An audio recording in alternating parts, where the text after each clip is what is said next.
Pasaron 10 días y yo no había escrito nada, porque dije, no, definitivamente esto no es para mí, yo tengo que dejar esto acá. Y dice, no, es que esa historia la vas a escribir tú. Esta historia la vas a escribir tú, vuélvetela a leer, porque es posible que cuando te despiertes, tú no recuerdes nada de esto.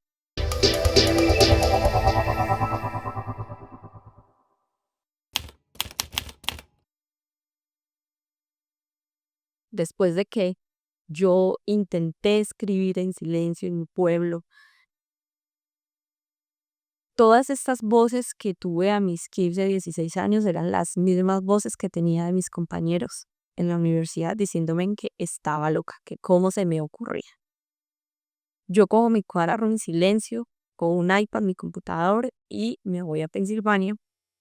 Es un pueblo muy lindo donde hay muchos lugares naturales. Yo me voy para esos lugares y esperaba traerme un cuaderno lleno de cosas porque últimamente, esos últimos 6 meses, había estado súper inspirado.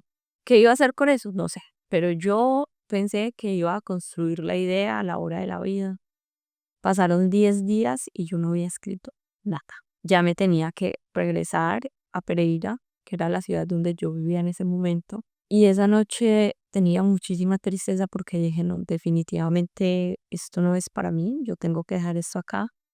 Y esa noche yo tuve un sueño y ese sueño me ha acompañado como hasta el día de hoy. Por épocas me acuerdo mucho de él, pero este es un momento donde me lo han preguntado varias veces, lo recuerdo y es trascendental en mi vida. Pensilvania es un lugar que tiene muchísimas cascadas y una de esas, que es como la primera para continuar el camino hacia las otras, en esa primera cascada yo tengo un sueño, lo que llamarían un sueño lúcido. Yo visité mucho esa cascada de niña en mi adolescencia y siempre que iba la visitaba. Entonces yo llego a esa cascada, pero estaba sola. ¿Por qué? No sé. Y de repente la cascada tiene una cueva. Yo me entro a la cueva y en la cueva se abre la puerta. Y me dicen, ve, éntrate. Me dice una señora que me entre porque va a empezar a caer una tormenta. Y el río se iba a crecer y ya no había cómo devolverme. Yo en ingreso y empieza a llover. Se sentía que estaba lloviendo muchísimo. Era una cabaña rústica en madera. Prendieron una chimenea y la señora me dijo, ¿quieres leer? Y yo sí, y me entregó un librito en cuero súper pequeño, como la mitad de un cuaderno normal. Yo empiezo a leer la historia y le digo, ¿qué es esto tan maravilloso? O sea, ¿cómo? Me decía, no, vuélvela a leer. Y yo sí, pero es que es una historia muy maravillosa como para que la hubieran contado tan rápido. Y me dice, no, es que esa historia la vas a escribir tú.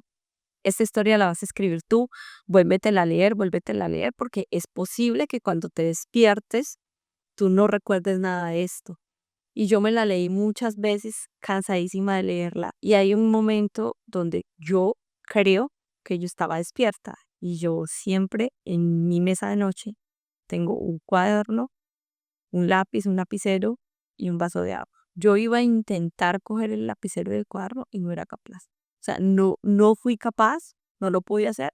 Me volví a quedar dormida, no soñé nada y cuando me desperté no me acordaba solo de lo que les estoy contando. Si esta es la historia del reloj del juicio final, no lo sé. Yo me regreso porque tenía un vuelo Pereira-Bogotá. Había un paro de controladores con la hoja en blanco, ya empezar en el mundo jurídico y tuve que esperar muchísimo en el aeropuerto El Dorado para poder tomar mi siguiente vuelo.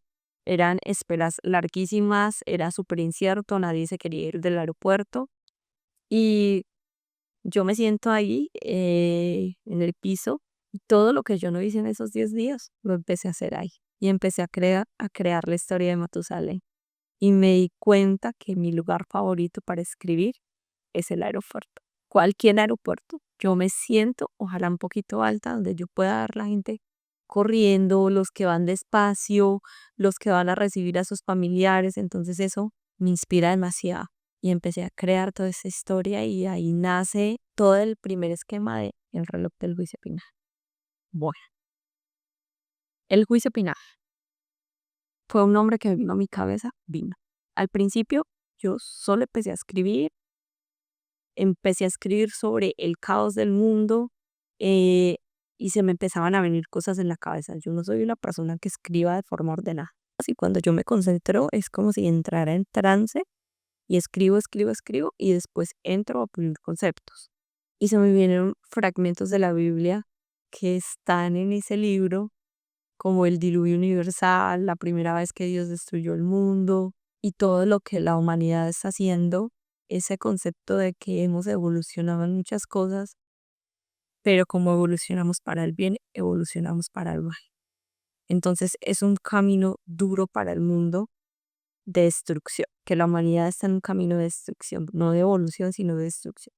Cierto que ahora hay despertar de conciencia mucho más grandes, somos mucho más conscientes de que el mundo necesita menos religión y más compasión, necesitamos menos religión y más amor, porque en nombre de Dios se han cometido los peores crímenes de la humanidad. Y ahí empieza como ese concepto del caos, el caos moral, el caos que le estamos causando a la naturaleza, que es lo que nos mantiene vivos, y el daño físico y emocional que le estamos haciendo al planeta. Todo son conceptos que están dentro del libro y de ahí surge el nombre, el reloj del juicio final. Más adelante, puliendo conceptos, a partir de toda la investigación que yo hago, ya viene el nombre de la saga, que es Matusalén. Y todo con muchísima evidencia, con muchísima investigación, con testimonios de muchas personas que han vivido muchas cosas, que son contactados, que han visto cosas que no son de este mundo. Entonces, todo ese caos se envuelve en eso y traté de llevarlo a lo que a mí me gusta, que son las novelas que cogen hechos reales y arman todas estas tramas como Dan Brown, como Javier Sierra, que son mis literaturas favoritas. Ese romance caótico, ese amor caótico que todos alguna vez han tenido, que dicen la embarré porque me picó el este, pero es que lo amo y empiezo como a sopesar. ¿Y qué pesa más? Ese amor que duele. Ese es el amor que van a encontrar ahí entre Ronen y Alana, pero también van a encontrar esas discusiones de Gabriel, que era un científico de formación judía, que tenía todos esos conceptos científicos supremamente claros y que empieza con una crisis existencial súper grande y se devuelve a lo básico de la vida y dice, a través de la cábala, yo le puedo dar explicación a muchísimas cosas en mi vida. Entonces quise como hacer todo eso, que es lo que a mí me gusta encontrar en los libros, y unirlos en un solo libro, y sale este producto que amé, que es el reloj del juicio final, y sigue todo ese tiraje de saga, que es la saga del Matusalén.